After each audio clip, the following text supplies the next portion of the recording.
Hello student, हम पढ़ रहे थे लिंकेज और लिंकेज में अब तक हम लिंकेज थ्योरी पढ़ चुके थे।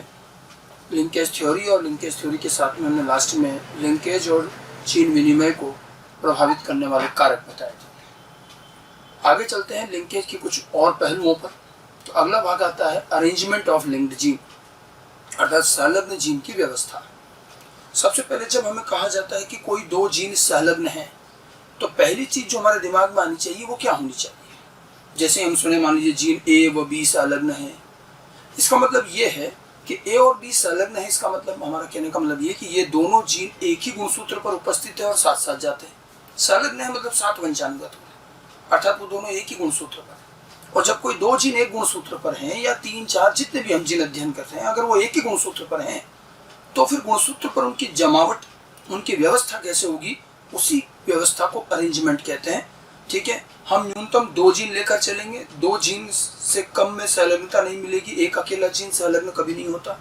दो और दो से ज्यादा जीन, हम दो पर ही बात कर लें। अगर हम दो जीन अध्ययन कर रहे हैं, दो जीन संलग्न है, तो संलग्न जीन की गुणसूत्र पर व्यवस्था कैसी होनी चाहिए या कितने तरह की होनी चाहिए, ये हम अरेंजमेंट में देखेंगे। वैसे इस प्रकार के अरेंजमेंट की आवश्यकता भी आपको विषम युग्मी में ही पड़ेगी। या तो जी दो जीन है संलग्न है, अब या तो जी उसके लिए समयुग्मी होगा या विषम युग्मी होगा। अगर जीव समयुग्मी है तो फिर कोई ऐसी अरेंजमेंट की वाली कोई बहुत बड़ी बात नहीं है। अरेंजमेंट की जरूरत हमें पड़ेगी विषम युग्मी अवस्था के लिए। तो संलग्न जीन की व्यवस्था जो हम पढ़ते हैं वो विषम युग्मी अवस्था के लिए होती है। जैसे कि मान लीजिए जीन ए और बी संलग्न है, तो अगर जीन ए और बी संलग्न है तो हम क्या क्या, और ये विषम युग्मी अवस्था है, हमें इसका अरेंजमेंट बताना है। और सिर्फ विषम युग्मी में ही क्यों? क्योंकि अगर मान लीजिए यहाँ समयुग्मी लिया जाए तो समयुग्मी अवस्था कैसी होगी? Capital A capital B capital B, ये समयुग्मी हुआ। अब इसकी व्यवस्था में कुछ नहीं है। जैसे ये गुणसूत्र बना लिया मान लीजिए हमने, तो क्या होगा? जीन ए यहाँ पर और बी यहाँ पर, फिर ये ए और ये बी, बस। ठीक है, ये होती है समयुग्मी संलग्न जीन की व्यवस्था, और इसके अलावा और कोई व्यवस्था संभव भी नहीं। लेकिन अगर जीन विषम युग्मी है, ठीक है, तो ध्यान रखें विषम युग्मी में व्यवस्था एक से अधिक मिल सकती है। पहली बात, अगर ये दो जीन संलग्न और विषम युग्मी है तो ये जीनोटाइप हुआ। अगर मैं ये जीनोटाइप लिख रहा हूं तो वैसे तो ये जीनोटाइप लिखने का सही तरीका है ही नहीं। हम लोग जो शुरू से इस तरह से जीनोटाइप लिखते आ रहे हैं, ये ए बी बी, ये एक्चुअली अपव्यूहन वाला तरीका है।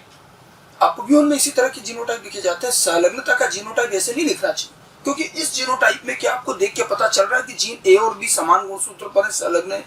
नहीं। ठीक है, लेकिन क्योंकि हमारी आदत बनी होती है तो हम ऐसे ही लिख देते हैं। अन्यथा लिंकेज या लिंक्ड जीन में अरेंजमेंट के हिसाब से जीनोटाइप लिखा जाता है, और इस जीनोटाइप को हम दो तरह से लिख सकते हैं। देखिए, एक ये capital A B small A B, या तो इस तरह से लिखें, और या फिर capital A small A capital B. इन दोनों का देखा जाए तो कुल मिलाकर बात तो वही हो रही, लेकिन ये ऑब्लिक करके लिखा गया। अब capital A B oblique small A b का मतलब ये हुआ कि ये दोनों एक गुणसूत्र पर है और ये दोनों एक गुणसूत्र पर है। ऐसे ए और स्मॉल बी एक पर है, बी और स्मॉल ए और कैपिटल बी एक पर है। तो दो संभावनाएं पॉसिबल हैं यहाँ पर। ठीक है, ये दोनों जीनोटाइप लिखने का तरीका है।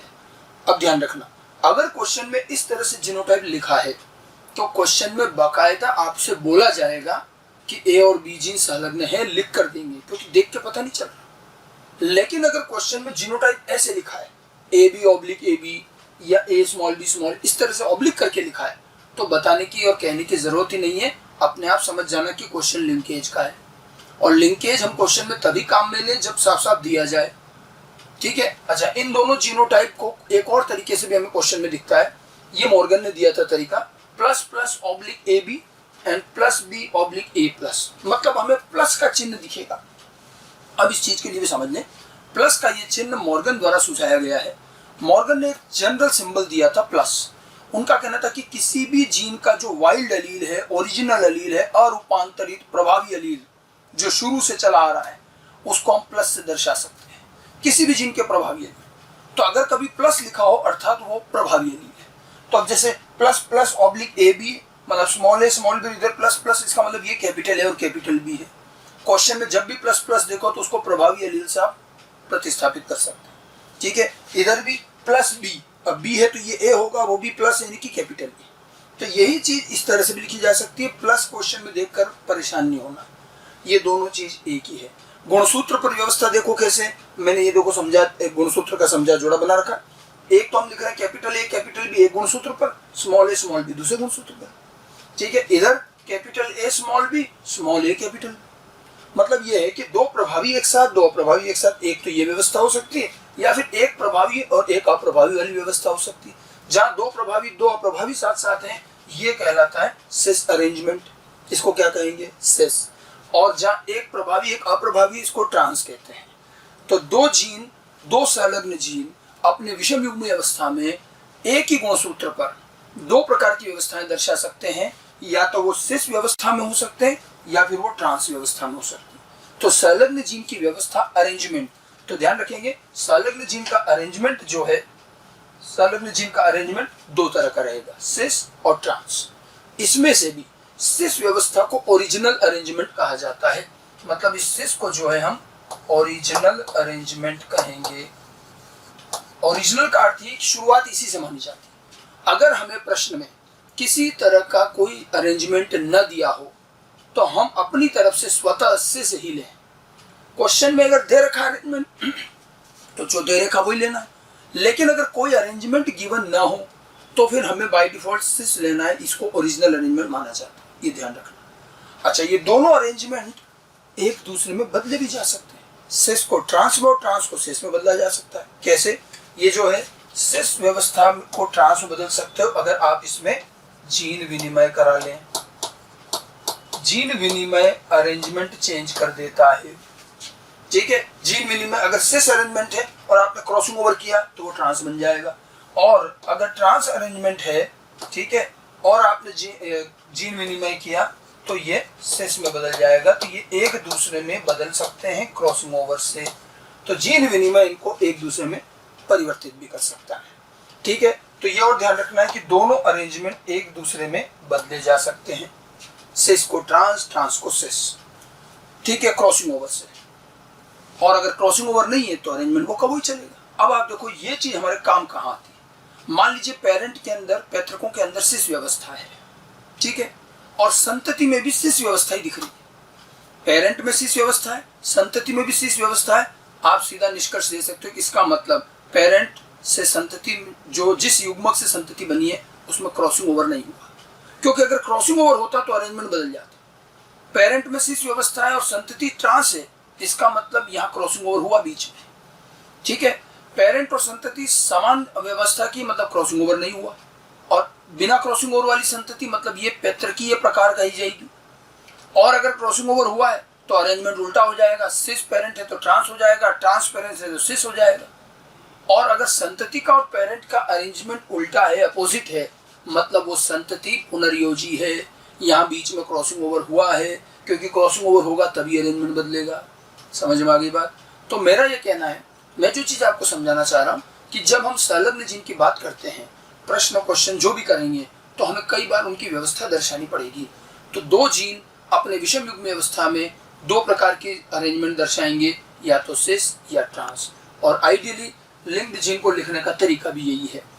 इस तरह से लिखने की वजह या तो ऐसे लिखें या ऐसे, तो इसमें अरेंजमेंट भी साफ साफ दिखता रहेगा। ठीक है, और अरेंजमेंट का बहुत फर्क पड़ता है, क्योंकि अरेंजमेंट जिस प्रकार का होगा उसी प्रकार के हमारे अंतिम परिणाम, फिनोटिपिक रेशियो, जीनोटिपिक रेशियो सब अरेंजमेंट पे डिपेंड करता है। ठीक है, आप खुद देखिए, याद कीजिए मैंने बैट्समैन और पुनेट के दो क्रॉस बताए थे, क्रॉस ए और क्रॉस बी, या क्रॉस 1 क्रॉस 2। क्रॉस 1 में उनको रेशियो मिला था 7-1-1-7, याद आया होगा। क्रॉस 2 जब किया था तो आप देखिए आश्चर्य क्या था कि क्रॉस 2 में भी वही टेस्ट क्रॉस था जो क्रॉस 1 में था। समान टेस्ट क्रॉस होने के बावजूद भी क्रॉस 2 में रेशियो आया था 1-7-7-1, और रेशियो बदल गया, जबकि बिल्कुल सेम टेस्ट क्रॉस था। और इस बात को बैट्समैन और पुनेट नहीं समझा पाए कि जब समान टेस्ट क्रॉस है, दोनों में ही अपव्यूहन नहीं हो रहा, तब भी रेशियो अलग अलग क्यों आ रहा है। ठीक है, और वो रेशियो अलग आने का कारण अब हमें समझ में आता है। जैसे अगर मैं आगे बात करूं, ये देखिए, ये मान लीजिए क्रॉस 1 था, वही लिया था हमने ब्लू लॉन्ग और रेड राउंड वाला। ठीक है, तो ये F1 पीढ़ी थी, ये F1 था, और इस F1 का क्रॉस हमने प्रभावी से करके टेस्ट क्रॉस किया, क्रॉस 1 में ये रेशियो आया। अब एक्चुअल में क्या हमने जो जीनोटाइप लिखा है ये सही नहीं लिखा है। इस तरह से अगर आप जीनोटाइप लिखोगे तो आपको कभी अरेंजमेंट पता ही नहीं चलेगा। आप देखिए, ये पेरेंट, इसका वास्तविक अरेंजमेंट कैसा है, इनके पेरेंट कौन से थे, तो हमें ध्यान होना चाहिए हमने जो क्रॉस किया था वो ये था, क्रॉस ए में ये वाले पेरेंट लेकर के क्रॉस किया, अर्थात ये संलग्न जीन है तो ये इस तरह से है कि कैपिटल बी कैपिटल एल एक गुणसूत्र पर आएंगे और ये स्मॉल बी स्मॉल एल ये एक साथ आएंगे। अब एक गुणसूत्र इसका और एक इसका आएगा संतति में युग्मक के साथ, तो इसमें क्या आया, एक पेरेंट से तो आया कैपिटल बी कैपिटल एल और दूसरे पेरेंट से आया स्मॉल बी स्मॉल एल। ठीक है, अर्थात इस F1 का अगर मैं सही अरेंजमेंट के हिसाब से जीनोटाइप लिखूं तो क्या आ रहा है, capital B capital L oblique small b small l, ये अरेंजमेंट हुआ। ये है सही तरीका जीनोटाइप लिखने का। और इसमें साफ दिख रहा है आपको कौन सा अरेंजमेंट आ रहा है, ये सिस अरेंजमेंट आ रहा है और वहां ये रेशियो आया 7:1:7। जब उन्होंने दूसरा क्रॉस किया था, ठीक है, तो दूसरा क्रॉस भी F1 पीढ़ी तो यही थी, इसी F1 का टेस्ट क्रॉस किया तो दिख तो सेम ही रहा था, फिर भी रेशियो अलग आया। लेकिन आप ध्यान दीजिए इस दूसरे क्रॉस में उन्होंने पेरेंट बदल दिए थे, कैपिटल बी और स्मॉल एल ले लिया था और इधर स्मॉल बी और कैपिटल एल लिया। अब आप देखिए यहाँ जो गुणसूत्र पर व्यवस्थाएं आएंगी, यहाँ कैपिटल बी के साथ स्मॉल एल है और इधर स्मॉल बी के साथ कैपिटल एल है और ये इस संतति में आया। तो यहाँ आप देखो इसको क्या मिला, कैपिटल बी स्मॉल एल एक गुणसूत्र इधर से और एक स्मॉल बी कैपिटल एल आया। तो इसका मतलब इसको अगर मैं लिखना चाहूँ तो मुझे ऐसा लिखना चाहिए, capital B small b capital L, ये हो गया। अब देखो जीनोटाइप मैंने यहाँ जो लिखा और जो यहाँ लिखा ऐसे तो देखने में एक जैसा ही दिख रहा है और यही तो हमें कंफ्यूजन हुआ कि समान टेस्ट क्रॉस ही तो है इधर और इधर, लेकिन हमने इसको सही तरीके से नहीं लिखा। अगर हम इसको व्यवस्था के हिसाब से लिखते तो इसमें सिस अरेंजमेंट है तो इसमें कौन सा अरेंजमेंट है, इसमें ट्रांस अरेंजमेंट। और अगर सिस अरेंजमेंट में 7:1:7 का रेशियो आया तो ट्रांस में क्या आएगा, रेशियो सेम नहीं आएगा, 1:7:7 आएगा। तो ये जो रेशियो बदले थे बैट्समैन और पुनेट के क्रॉस 1 और क्रॉस 2 में जो अलग अलग रेशियो आया उसका कारण मुख्यतः क्या था, अरेंजमेंट। पहले वाले क्रॉस में सिस अरेंजमेंट था, दूसरे वाले में ट्रांस। इसका मतलब जो उन्होंने क्रॉस 1 को एक नाम दिया था युग्मन कपलिंग, वास्तव में देखा जाए तो जिसको उन्होंने कपलिंग कहा वो कौन सा अरेंजमेंट है, सिस। तो सिस अरेंजमेंट को ही उन्होंने क्या नाम दिया था, कपलिंग या युग्मन। ठीक है, सिस अरेंजमेंट को ही कपलिंग कहा गया और ट्रांस अरेंजमेंट को रिपल्शन कहा गया,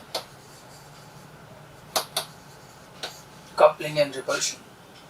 ठीक है, इसका मतलब जो हमारे ये जो दो अरेंजमेंट है, तो जो पहले कपलिंग रिपल्शन अवधारणा दी गई, कपलिंग और रिपल्शन कुछ नहीं है, वो दो प्रकार के अरेंजमेंट है और उन्हीं के नए नाम है सिस और ट्रांस। तो सिस को हम अगर हम देखें तो इसको हम और क्या कह सकते हैं, इसको हम कपलिंग भी कह सकते हैं, याद रखिएगा, जो पहले कपलिंग रिपल्शन कहा गया। और ट्रांस को क्या कहा जा सकता है, इसको हम रिपल्शन भी कह सकते हैं, कपलिंग एंड रिपल्शन। ठीक है, तो ये एक छोटी सी चीज थी संलग्न जीन की व्यवस्था, अरेंजमेंट। और अरेंजमेंट की बात हमेशा आएगी क्योंकि ये दोनों जीन एक ही गुणसूत्र पर हैं और वो भी जब वो विषम युग्म अवस्था में होंगे तो अरेंजमेंट। ठीक है, और ये अरेंजमेंट नई बात कुछ नहीं है, जो चीज कपलिंग रिपल्शन के तौर पर पहले कही गई थी वही दरअसल अरेंजमेंट है। ठीक है, जब दो प्रभावी एक ही गुणसूत्र पर होते हैं तो सिस, एक प्रभावी और एक अप्रभावी होते हैं तो ट्रांस।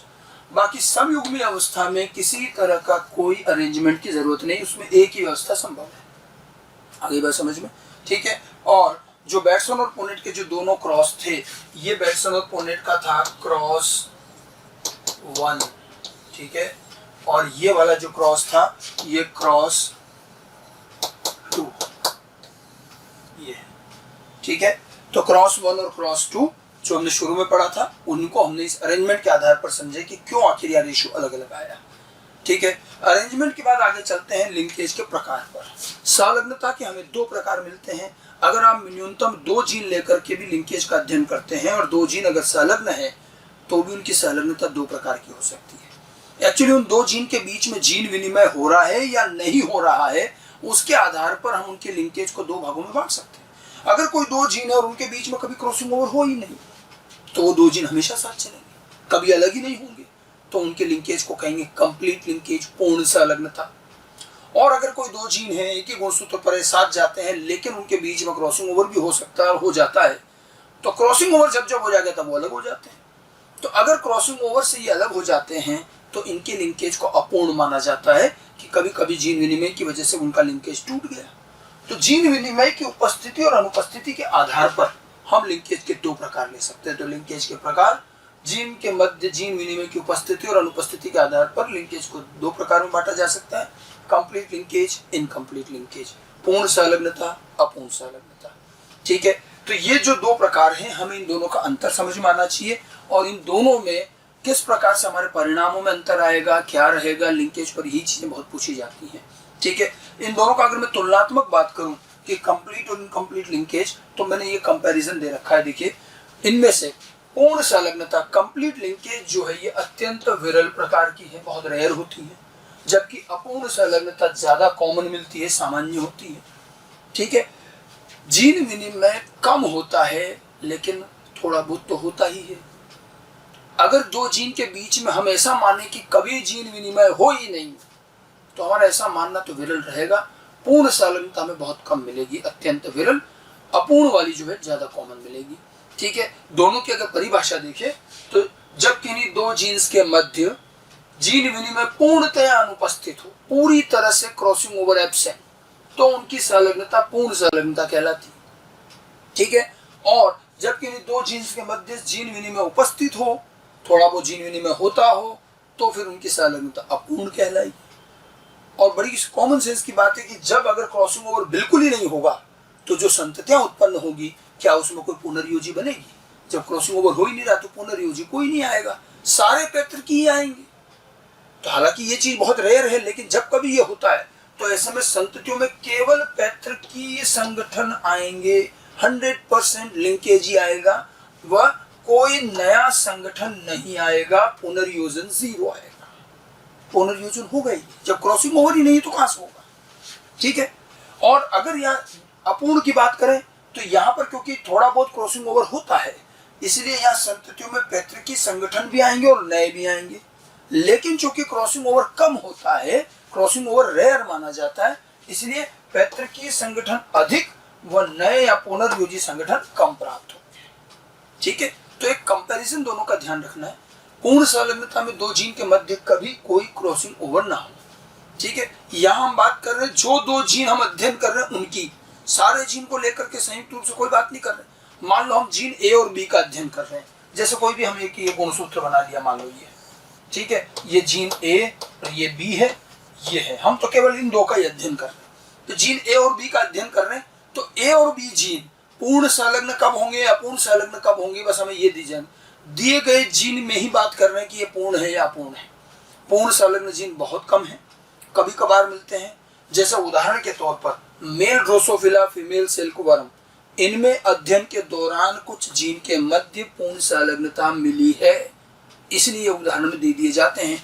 नर ड्रोसोफिला, मादा सिल्कवर्म में, ठीक है, इनमें जो कुछ लक्षण अध्ययन किए गए वैज्ञानिकों द्वारा, तो उनमें कईयों में पूर्ण संलग्नता मिली है। लेकिन आप ये ना मान लें कि बस इन्हीं में पूर्ण संलग्नता और किसी में नहीं है, औरों में भी हो सकती है। जीव बहुत सारे हैं, सबका तो अध्ययन हुआ नहीं है। और ये भी न माने कि इनके अंदर भी सारे ही पूर्ण संलग्नता है, तो ऐसा भी नहीं है। कुछ लक्षण अध्ययन हुए जिनमें पूर्ण संलग्नता मिली, इसलिए नाम लिख देते हैं। हाँ, लेकिन ऑब्जेक्टिव क्वेश्चन में अगर कभी मेल ड्रोसोफिला के नाम से लिंकेज का क्वेश्चन आ रहा है, तो समझ जाइएगा वो आपको पूर्ण संलग्नता पूछना चाह रहा है, इसलिए ये उदाहरण देने पड़ते हैं। ठीक है, बाकी पूर्ण संलग्नता तो किसी भी दो जीन, हालांकि रेयर होती है, लेकिन कभी भी कहीं भी हो सकती है। ठीक है, और अपूर्ण संलग्नता का एग्जांपल देने की जरूरत नहीं, ये तो जो सामान्य रूप से जो संलग्नता मिलती है वो अपूर्ण ही होती, क्योंकि थोड़ा बहुत क्रॉसिंग तो होता है। मैंने आपको जीन विनिमय जब लिंकेज थ्योरी पिछली क्लास में बताया था, तब भी कहा था कि जीन विनिमय बहुत रेयर है। ठीक है, फिर हमने वहां पर भी एक चर्चा की थी कि जब हर मियोसिस में हर समजात जोड़ा जब आमने सामने युग्मन करता है, तो कहीं ना कहीं जीन विनिमय होता तो है। और जब हर मियोसिस में हर गुणसूत्र जोड़े में जीन विनिमय हो ही रहा है, तो भी हमने कहा था कि जीन विनिमय विरल है, रेयर है। और वो मैंने समझाया था, एक जीन के संदर्भ में देखोगे तो रेयर दिखेगा, क्योंकि गुणसूत्र पर तो सैकड़ों जीन लाइन से हैं। ठीक है, और मैं अगर एक जीन से बात करूँ भैया क्रॉसिंग ओवर में 13 नंबर आने का चांस क्या है, तो वो उस जीन का क्रॉसिंग ओवर में शामिल होने की चांस बहुत रेयर होते हैं, क्योंकि जीन बहुत सारे, किसी का भी नंबर आ सकता है। ठीक है, तो क्रॉसिंग ओवर रेयर होता है एक जीन के संदर्भ। लेकिन एक और बात देखिए, पूर्ण संलग्नता की अगर मैं बात करूं, तो एक तरफ तो हम कह रहे हैं कि क्रॉसिंग ओवर होना ही विरल है, बहुत कम ही होता है, और ये पूर्ण संलग्नता कह रहा है क्रॉसिंग ओवर बिल्कुल ना हो। तो जब क्रॉसिंग ओवर होना रेयर है, तो क्रॉसिंग ओवर नहीं होने वाली स्थिति तो ज्यादा सामान्य हुई, तो फिर तो पूर्ण संलग्नता सामान्य होनी चाहिए। तो हम इसको भी रेयर कह रहे हैं। क्रॉसिंग ओवर होना भी रेयर है और क्रॉसिंग ओवर न होकर पूर्ण संलग्नता होना भी रेयर माना जा रहा है। ये दोनों बात कई बार हमें कंफ्यूज करेगी, तो इसको ढंग से समझ लें थोड़ा कि ये क्यों विरल कह रहे हैं। पहले हम पूर्ण संलग्नता को समझ लें, फिर अपूर्ण पर आएंगे। ठीक है, तो कोई भी दो जीन पूर्ण संलग्न कम है परिभाषा के अनुसार, तो जब उनमें जीन विनिमय ना हो।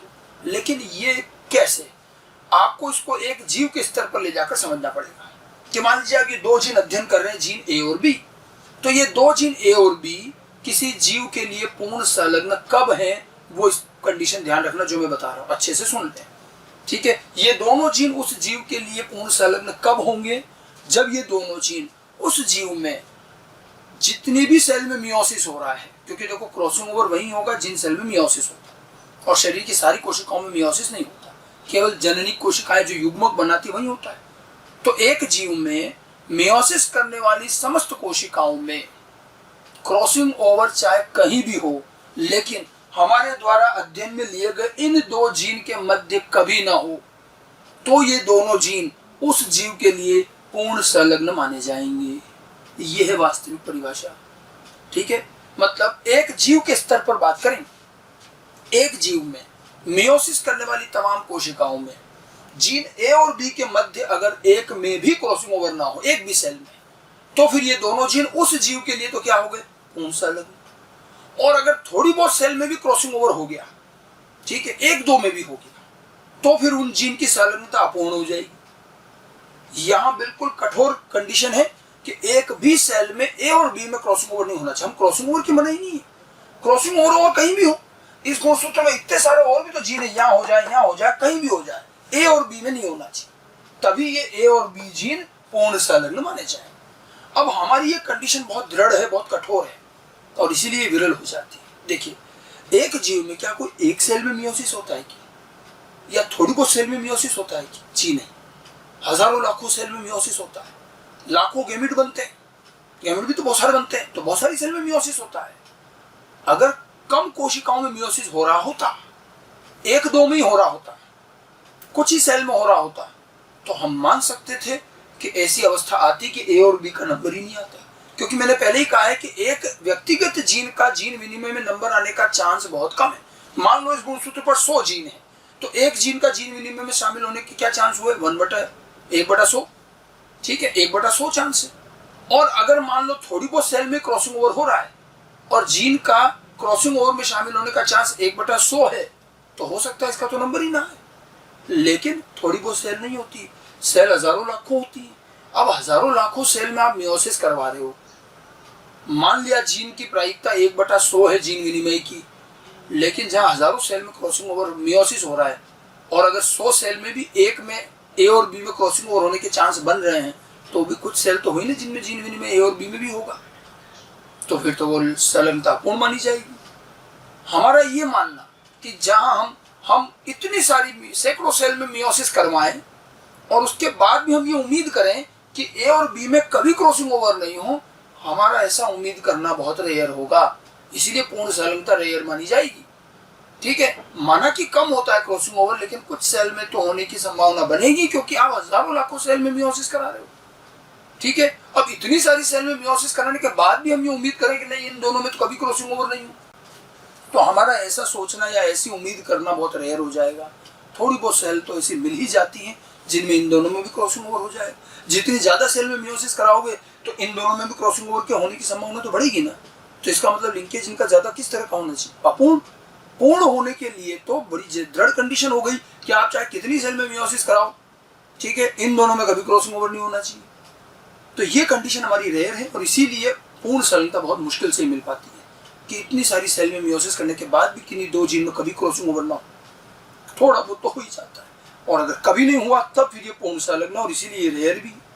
और जब कभी ऐसा हुआ तो फिर जो गैमेट बनेंगे और जो संततियां बनेगी, देखिए संततियां वैसी ही बनेंगी जैसे गैमेट बनेंगे। ठीक है, हम अभी लिंकेज में गैमेट बनना सीखेंगे। ठीक है, तो गैमेट जो बनेंगे उनमें कोई पुनर्योजी नहीं बनेगा, क्योंकि जीन विनिमय हो ही नहीं रहा, केवल पैतृकी संगठन वाले गैमेट बनेंगे। और जब आप उनका टेस्ट क्रॉस या कोई भी क्रॉस कराएंगे, तो जब गैमेट पैतृकी संगठन वाले हैं तो संततियां भी पैतृकी संगठन वाली ही आएंगी, और इसलिए यहाँ केवल पैतृकी संगठन वाले ही मिलेंगे, पुनर्योजी 0 नहीं मिलेंगे। यहाँ 100% लिंकेज चलता है, 0% पुनर्योजन। ठीक है, लेकिन इस तरह की स्थिति बहुत रेयर होती है, ध्यान रखें। जैसे हम अगर इसको तुलना करें, देखो मैं एक कंपैरिजन हम तीनों का पढ़ेंगे। मैंने 3 चीज लिख रखी, स्वतंत्र अपव्यूह जो हमने पहले पढ़ा था, पूर्ण संलग्नता, अपूर्ण संलग्नता। 2 जीन ले लिए ए और बी, और हम 3 स्थितियां मानेंगे कि मान लेते ए और बी में स्वतंत्र अपव्यूह हैं तो परिणाम कैसा आएगा, ए और बी अगर पूर्ण संलग्न है तो परिणाम कैसा होगा, अपूर्ण है तो कैसा होगा। तुलनात्मक रूप से अध्ययन करेंगे तो हमें समझ में आएगी तीनों वंशानुगत। अब जैसे देखिए, अगर मैं गुणसूत्र पर इनकी व्यवस्था देखूं तो स्वतंत्र अपव्यूह 2 जीन लिए हमने ए बी बी, तो इसका मतलब इनको गुणसूत्र पर कैसे लिखा जाएगा, तो ए और बी अलग अलग गुणसूत्र पर आएंगे, तभी तो अपव्यूह होता है कि अलग अलग जोड़े पर हूं। और ए और बी संलग्न कब है, जब समान जोड़े पर हूं, तो ये समान जोड़े पर है, ये भी समान पर। अगर ये अपव्यूह दर्शाते, ये ऑलरेडी हम पढ़ चुके हैं, इसके जरा गैमेट बना के देखें, क्योंकि जैसे गैमेट बनेंगे वैसी संतति आएंगी। अगर आप इसके गैमेट बनाते हैं तो हर जोड़े में से एक गुणसूत्र जाएगा, ठीक है। तो कितने प्रकार के गैमेट बनेंगे, गैमेट बनाने का हमारा फॉर्मूला याद कीजिए, 2 की घात n, और ये फार्मूले के अनुसार से यहाँ कितने बनेंगे, 4 गैमेट बनेंगे। तो मैं 4 गैमेट बना भी सकता हूँ। यहाँ देखो कैसे बनेंगे, हमने फोर्थ लाइन विधि भी बता रखी है। जैसे मान लो कैपिटल ए कैपिटल बी, ये एक गैमेट बन गया, कैपिटल ए के साथ स्मॉल बी आ सकता है, स्मॉल ए कैपिटल बी और स्मॉल ए स्मॉल बी, हर जोड़े में से एक लेना, इसमें से एक, इसमें से एक, तो 4 संभावना बनेगी। चारों गैमेट बिल्कुल बराबर बराबर बनेंगे, 1/4 1/4 1/4 इस तरह से, ठीक है। तो ये आया। अब इसमें देखिए पैतृकीय संगठन और यहाँ पुनर्युज सब बराबर आते हैं, ठीक है। ये तो हुआ स्वतंत्र अपव्यूह का मामला। अब हम इसको पूर्ण संलग्नता से तुलना करेंगे, कंप्लीट लिंकेज से। अगर ये दोनों जीन पूर्ण संलग्न हैं तो गैमेट कैसे बनेंगे, फिर परिणाम कैसा आएगा। हम टेस्ट क्रॉस पे ही इसको समझेंगे ताकि आसानी से समझ में आए, ठीक है। अगर पूर्ण संलग्नता की अगर हम बात करते हैं, ठीक है, तो ए और बी अगर पूर्ण संलग्नता गुणसूत्र पर व्यवस्था इस तरह से होगी, ए बी। अब इसके अगर अपन गैमेट बनाएंगे तो देखो इसमें गैमेट कितने बनेंगे। गैमेट का फॉर्मूला क्या रहता है, वैसे तो 2 की घात n ये फॉर्मूला रहता है, लेकिन आप देखिए अब इनमें जीन विनिमय हो नहीं रहा, तो ये एक गैमेट में चला जाएगा कैपिटल ए बी, और ये दूसरे गैमेट में चला गया स्मॉल ए बी। पैतृकीय संगठन जैसा था कि कैपिटल ए कैपिटल बी साथ में, वही गैमेट में गया, इधर ये गया, नया कुछ नहीं आया। नया तो तब आता जब इनमें क्रॉसिंग ओवर होता, तो कैपिटल ए के साथ स्मॉल बी, स्मॉल ए के साथ कैपिटल बी, तो वो तो कुछ आए नहीं, क्रॉसिंग ओवर है नहीं। तो यहाँ केवल 2 प्रकार के गैमेट बनेंगे, 50-50% में बनेंगे, ठीक है। तो इसका मतलब आप देखिए क्या यहाँ गैमेट बनाने का फॉर्मूला 2 की घात n काम कर रहा है। हमारे इस फॉर्मूले के हिसाब से क्या कहता है, n क्या होता है, विषम युग्मी जोड़े। यहाँ विषम युग्मी जोड़े कितने, 2 हैं, n का मान 2 की घात 2 यानी कि 4 गैमेट बनने चाहिए। अपव्यूह में देखो 4 बन भी रहे, लेकिन अब पूर्ण संलग्नता में नहीं बन रहे। तो अच्छे से याद रखना कि पूर्ण संलग्नता में कभी भी गैमेट का ये फॉर्मूला काम नहीं करेगा।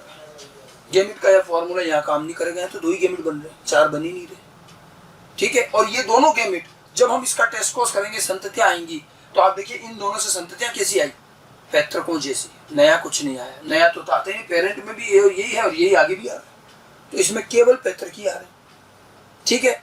तो ये पूर्ण संलग्नता और पूर्ण संलग्नता की पहचान ही यही है कि ओनली पेरेंटल आएंगे, नया कुछ नहीं आएगा।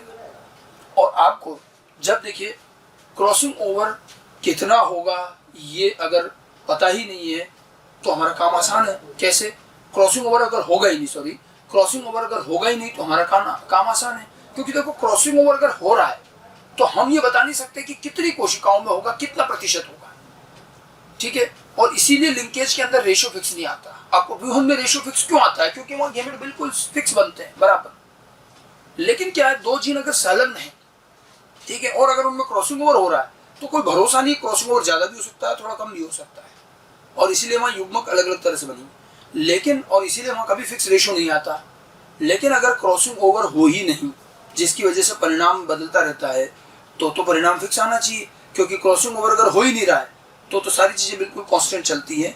और इसीलिए वैसे तो कहा जाता है कि लिंकेज में कभी फिक्स रेशियो नहीं आते, जैसे अपव्यूहन में आते हैं, मेंडल के केस में आते हैं। उसका कारण है क्रॉसिंग ओवर, वो रिजल्ट बदलता रहता है। लेकिन एक लिंकेज ऐसा भी है, पूर्ण संलग्नता, जिसमें क्योंकि क्रॉसिंग ओवर ही नहीं होता, तो फिर इसके अंदर रिजल्ट सही आएंगे और बिल्कुल कांस्टेंट रेशियो आएगा। आपको क्वेश्चन में अगर जीन के मध्य पूर्ण संलग्नता दे करके क्वेश्चन पूछा जाएगा तो आपसे रेशियो भी पूछा जाएगा कि इनका F2PD का रेशियो, टेस्ट क्रॉस का रेशियो क्या आएगा, क्योंकि इसमें रेशियो निकाल सकते हो, क्योंकि इसमें गेमेट बिल्कुल फिक्स और बराबर बढ़ेगी। एक चीज ध्यान रखना, ये सब अध्ययनों में टेस्ट क्रॉस काम आता है। मैंने आपको टेस्ट क्रॉस के वक्त कहा था कि टेस्ट क्रॉस में कई खास बातें हैं, ठीक है। टेस्ट क्रॉस के अंदर यह ध्यान रखिएगा कि जितने प्रकार की गेमेट बनते हैं उतनी प्रकार की संततियां आती है, युग्मकों के प्रकार का भी पता चलता है, और जिस प्रतिशत मात्रा में गेमेट बनते हैं उसी मात्रा में संततियां आती है, उसी अनुपात में संततियां आती है। जैसे यहाँ 4 गेमेट बन रहे हैं और चारों गेमेट बराबर बन रहे हैं, इनका टेस्ट क्रॉस करो, 4 प्रकार की संततियां आएंगी और चारों बराबर आएगी, इसीलिए रेशियो 1:1:1 आता है। समझ में आई बात, ठीक है। अब यहाँ क्या हो रहा है, यहाँ तो 2 ही गेमेट बन रहे हैं लेकिन दोनों गेमेट बराबर बन रहे हैं, ठीक है। तो यहाँ पर टेस्ट क्रॉस में संततियां भी 2 ही प्रकार की आएंगी, ठीक है। यहाँ पर फिर भी रेशियो फिक्स आएगा। कंप्लीट लिंकेज का तो रेशियो निकाल सकते हैं हम लोग, और इस पर क्वेश्चन करने को भी आएगा क्रॉस वाला, ठीक है। तो कंप्लीट लिंकेज के आधार पर क्वेश्चन कैसे आता है, एक क्वेश्चन देखिए, उसको करके देखेंगे, थोड़ा आइडिया लगेगा। अभी हम अपूर्ण पर बात नहीं कर रहे हैं, अभी मैं पूर्ण ही समझा रहा हूँ। पूर्ण लिंकेज हालांकि बहुत रेयर है, और रेयर क्यों है वो मैंने आपको बताया कि क्रॉसिंग ओवर की हम पूर्णतः अनुपस्थिति मान के चल रहे हैं, जैसा कि बहुत मुश्किल है, ठीक है। जैसे एक क्वेश्चन दिया है कि किसी पौधे में ऊंचाई का जीन पुष्प रंग के जीन से पूर्ण संलग्न है। हमें ये कह रखा है कि भाई ऊंचाई का जो जीन है ये पुष्प रंग के जीन से पूर्णतया संलग्न है, ठीक है। अब एक क्रॉस दिया है कि यदि एक शुद्ध यानी कि समयुग्मी, शुद्ध का मतलब क्या, समयुग्मी शुद्ध लंबे व रंगीन पुष्प वाले पौधे का क्रॉस बोने व सफेद पुष्प वाले पौधे से किया जाता है, तो संततियों में लक्षण प्रारूप अनुपात क्या होगा, ठीक है। तो लक्षण प्रारूप अनुपात पूछा है, और कैसे कि जब F1 संतति का 2 स्थितियां हैं, ठीक है, क्रॉस किया जाता है तो संततियों में लक्षण प्रारूप अनुपात क्या होगा। यदि F1 संतति का स्वपरागण किया जाए, स्वपरागण करोगे तो F2PD बनेगी F1 से F2, और अगर F1 संतति का हम टेस्ट क्रॉस करें तो क्या रेशियो आएगा। 2 ही तरह की चीज आपसे पूछी जा सकती है कि अगर जीन के मध्य पूर्ण संलग्नता है तो फिर हम F1 F2PD में जाकर क्या रेशियो प्राप्त करेंगे। जैसे मेंडल का जो रेशियो था, F2PD में 2 जीन का क्रॉस करा तो 9:3:3:1 आया, ठीक है। यहाँ क्या आएगा, और अगर टेस्ट क्रॉस करेंगे तो क्या आएगा। इस क्रॉस को करना आना चाहिए, और इसमें कोई बड़ा काम नहीं है, जैसे हम मेंडल का क्रॉस करते हैं उसी तरह से करें, ठीक है। हम यहाँ पर देख लें, हम यहाँ ले लें ऊंचाई का जीन है एक तो, और एक क्या है, पुष्प रंग का जीन है। तो ऊंचाई का जीन कैपिटल टी और स्मॉल टी ले लो। पुष्प रंग में आप क्या करो, रंगीन पुष्प है तो कलर्ड, और कलरलेस ले लो कैपिटल टी स्मॉल सी, ठीक है। और अब इस क्रॉस को अगर हम करके देखें, देखिए हम थोड़ा सा इस क्रॉस को जैसे हम क्रॉस करते वैसे ही करें, कि जैसे ये क्रॉस किया गया शुद्ध लंबे व रंगीन पुष्प वाले पौधे का क्रॉस बोने व रंगहीन से किया, तो कैपिटल सी शुद्ध लंबा और रंगीन हो गया, और ये बोना और सफेद। अब ये जो जीनोटाइप मैंने लिखा है, ये जीनोटाइप हम लोग जैसे मेंडल के क्रॉस करते आ रहे हैं वैसे लिखा है, बट तकनीकी रूप से ये जीनोटाइप सही तरीका नहीं है लिखने का। लिंकेज में जीनोटाइप ऑब्लिक करके लिखना चाहिए, तो गुणसूत्र के हिसाब से। अगर मैं इसको गुणसूत्र पे लिखूंगा तो देखो कैसे होगा, ये कैपिटल टी कैपिटल सी, यही तो हुआ। अगर मतलब इसको अपन ऐसे भी लिख सकते हैं, capital T capital C oblique capital T capital C, इधर small T small C oblique small T small C, ये हो गया, ठीक है, ये हुआ। अब चाहे ये लिखो, बाकी लिंकेज के हिसाब से तो ये समझात जोड़ा हो गया, ये समझात जोड़ा, इस तरह से लिखना चाहिए। अब अगर अपन इसका गेमिट बनाते हैं तो गेमिट में तो ये एक ही जाएगा, एक गुणसूत्र, इसका भी गेमिट बनेगा स्मॉल टी स्मॉल सी, फिर इससे F1PD बनती है capital T small T capital C small C, ये F1 बना। याद है क्रॉस, बिल्कुल जैसा क्रॉस हम करते आ रहे वही।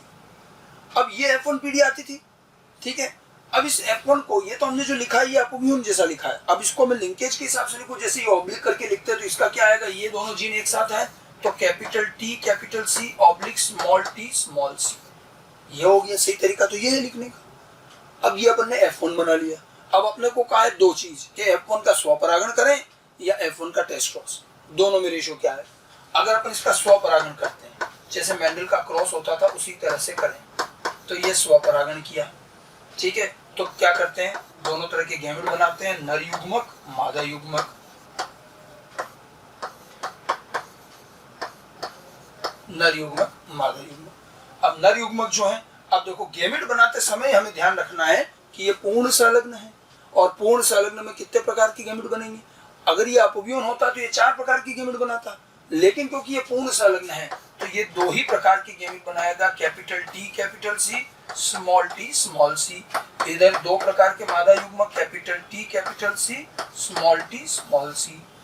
तो बजाय कि 4-4 गैमेट के गैमेट कितने बने, 2-2। जब भी क्वेश्चन में पूर्ण संलग्नता हो तो गैमेट बनाते समय ध्यान रखना 2 की घात n के हिसाब से गैमेट नहीं बनेंगे, 4 बनेंगे नहीं या 2-2 ही बनेंगे। अब आप देखिए इस क्रॉस को करिए पूरा, F2PD बनाएंगे तो ये एक जायगोटिक संगठन बना, इसका और इसका दूसरा जायगोटिक संगठन बना, ये तीसरा बनेगा और ये चौथा बनेगा। अब इसके आगे मैं कर नहीं रहा हूं, ये आप पूरा भी कर सकते हो अपने कॉपी में। अगली जो F2PD आएगी उसमें जो रेशो आएगा वो रेशो आएगा मेंडल की तरह 3:1 का रेशो आएगा, 3:1 का रेशो है। ठीक है, देखो डायहाइब्रिड क्रॉस है लेकिन परिणाम मोनोहाइब्रिड का दे रहा है। जीन 2 थे लेकिन 9-3-3-1 नहीं आया। जीन 2 थे, दोनों पूर्ण संलग्न हैं अर्थात कभी अलग ही नहीं होते। तो कहने को वो 2 हैं लेकिन हमेशा साथ ही चल रहे, तो एक इकाई के रूप में ही तो चल रहे हैं। और इसीलिए मैं बता रहा हूं ये क्रॉस कि ये डायहाइब्रिड क्रॉस है, परिणाम मोनोहाइब्रिड का देता है। पूर्ण संलग्नता की यही खासियत है। ठीक है, यहाँ पर रेशो 3:1 आएगा, आप इसको पूरा कर लीजिए, मोनोहाइब्रिड जैसा रेशो आएगा। ठीक है, टेस्ट क्रॉस करके देख लो, ये F1 है, इस F1 का आप टेस्ट क्रॉस करो। टेस्ट क्रॉस किससे करेंगे, समयुग्मी अप्रभावी से क्रॉस करेंगे। ठीक है, अब इस F1 का अगर टेस्ट क्रॉस करोगे तो ये 2 ही प्रकार के गैमेट बनाएगा। देखो कैपिटल टी कैपिटल सी और स्मॉल टी स्मॉल सी, और या तो एक ही बनेगा स्मॉल टी स्मॉल सी। तो ये देखो यहाँ भी क्या हुआ, टेस्ट क्रॉस का रेशो 2 ही प्रकार की संततियां बन रही है। एक तो बनेगी capital T capital C oblique small T small C, और इधर ये स्मॉल टी स्मॉल सी small T small C 1:1। Test cross का क्या रेशो आया, 1:1। अब देखो 1:1 का रेशो, जबकि डायहाइब्रिड टेस्ट क्रॉस है, ये 2 जीन वाला टेस्ट क्रॉस है। मोनोहाइब्रिड का जब टेस्ट क्रॉस करते हैं तो 1:1 आता है। डायहाइब्रिड का जब टेस्ट क्रॉस करते हैं तो 1:1:1:1 4 बार आता है। अभी कितना आ रहा है, 2 बार। दोनों ही स्थितियों में आप देख रहे हैं कि क्रॉस डायहाइब्रिड है, लेकिन स्वपरागण के बाद F2PD का रेशो डायहाइब्रिड का ना आ रहा है, 9-3-3-1 की बजाय 3:1 आ रहा है। टेस्ट क्रॉस भी डायहाइब्रिड है, 1:1:1:1 4 बार आना चाहिए, उसके बजाय 2 ही बार 1:1 आ रहा मोनोहाइब्रिड की तरह। सारा रिजल्ट चाहे आप स्वपरागण करो चाहे टेस्ट क्रॉस करो, ठीक है, ये पूरा का पूरा रिजल्ट मोनोहाइब्रिड की तरह ही आ रहा है। और यही हमें ध्यान रखना है कि अगर हमें क्वेश्चन में 2 जीन के मध्य पूर्ण संलग्नता दी जाती है तो न केवल हम क्रॉस कर सकते हैं, गैमेट बनाकर बिल्कुल रिजल्ट आएगा, लेकिन वो रिजल्ट मोनोहाइब्रिड का आएगा। ठीक है, अभी ये तो हमने 2 जीन मान के किया, ये जो क्वेश्चन था इसमें अपन ने 2 जीन लिए। मान लो यहाँ 3 लक्षण और 3 जीन लेते, ट्राई हाइब्रिड क्रॉस होता और दिया जाता कि तीनों जीन पूर्ण संलग्न हैं, तो क्या रिजल्ट आता। अगर ये 2 की बजाय यहाँ 3 जीन होते और ये पूर्ण संलग्न होते तो क्या परिणाम आता। आप देख लो, 3 जीन रख के देख लो, गैमेट तो एक ही बनेगा इधर, और यहाँ 2 ही बनेंगे। मतलब 3 जीन भी रख लें, और क्योंकि तीनों जीन साथ जाएंगे, पूर्ण संलग्न है, तो भले 2 जीन लो, भले 3 लो और भले 4 जीन, कितने भी जीन ले लो, अगर सारे जीन पूर्ण संलग्न है तो ध्यान रखना रेशो मोनोहाइब्रिड का ही आएगा। इतना कांस्टेंट रेशो तो मेंडल के भी नहीं आया। मेंडल के भी मोनोहाइब्रिड में 3:1, डायहाइब्रिड में 9:3:3:1, ट्राइहाइब्रिड में 27:9:9:9:3:1। तो जीन लक्षण बनाने के साथ साथ रेशो भी तो बढ़ रहा है। लेकिन कंप्लीट लिंकेज में तो 2 जीन लो चाहे 3 जीन लो या और भी ज्यादा लो, अगर वो सारे जीन कंप्लीटली लिंक्ड हैं तो रेशो हमेशा मोनोहाइब्रिड का आएगा, 3:1 और 1:1। ये बात अच्छे से ध्यान रखना, इस पर क्वेश्चन भी बनता है। ठीक है, कहा जाता है कि भाई लिंकेज में रेशो फिक्स नहीं आएंगे क्योंकि क्रॉसिंग ओवर कितना होता है कोई भरोसा नहीं है। लेकिन लिंकेज में भी कंप्लीट लिंकेज एक ऐसा लिंकेज है जिसके रेशो बिल्कुल फिक्स आते हैं, और वो तो मोनोहाइब्रिड के बाद डायहाइब्रिड ट्राइहाइब्रिड सब में एक जैसा रेशो आता है, 3:1 1:1 मोनोहाइब्रिड वाला। ठीक है, तो कंप्लीट लिंकेज अगर क्वेश्चन में है तो आप रेशो भी निकाल सकते हैं, और किस तरह से क्रॉस करना है, गैमेट कैसे बनाना है, ये ध्यान रखना है। ठीक है, मैंने इसीलिए एक कंपैरिजन वाला जो ये पार्ट दे रखा है, ये आप हमेशा ध्यान रखें कि अपव्यूहन में कैसे गैमेट बनेंगे। समान जीनोटाइप है देखिए, लेकिन क्योंकि वहां अपव्यूहन है तो 4 गैमेट और यहाँ पूर्ण संलग्नता 2 ही गैमेट बन रहे, फार्मूला ही काम में नहीं आएगा। और इसी 2 गैमेट की वजह से हमने जब ये क्वेश्चन में क्रॉस किया तो 2 ही गैमेट बनाए, और रेशो भी मोनोहाइब्रिड का आएगा। ठीक है, आप देखिए इसी से संबंधित एक क्वेश्चन हमसे और पूछा जाता है, छोटा सा क्वेश्चन और करते हैं, इससे थोड़ी चीजें और क्लियर होंगी। ठीक है, यदि एक पौधा अपने 4 जीन, ये 4 जीन दे रखे हैं, इसमें A small A, capital B, capital C, small D, ये 4 जीन में पूर्ण संलग्नता प्रदर्शित करता है। पौधे का जीनोटाइप है और हमें दे रखा है कि चारों जीन पूर्ण संलग्न है, तो इसके पराग कणों का जीनोटाइप क्या होगा।